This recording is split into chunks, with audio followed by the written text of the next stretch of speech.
આણંદમાં ST bus અને tanker વચ્ચે જોરદાર ટક્કર થઈ। આંકલાવના અંબાવ પાસે અકસ્માત, 15થી વધુને ઈજા પહોંચી।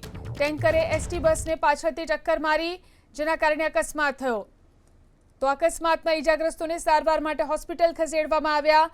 અકસ્માતને લઈ ટ્રાફિક જામ થયો।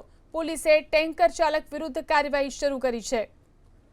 તો ટેન્કરે એસટી બસને પાછળથી ટક્કર મારી હતી, જેના કારણે અકસ્માત। વધુ જાણકારી મેળવી અમારા સંવાદદાતા જલ્પેશ ફોન લાઈનથી જોડાયા છે। જી જલ્પેશ, આ અકસ્માત કેવી રીતે થયો અને તેના કારણે શું સ્થિતિ? જો અકસ્માતની વાત કરીએ ને તો અકસ્માત એ રીતના સર્જાયો છે કે જાણે કોઈ બસ હતી અને બસની પાછળ અચાનક જ ફૂલ સ્પીડે આવતો જે ડમ્પર છે તે ડમ્પર બસની પાછળ જ ઘૂસી ગયું।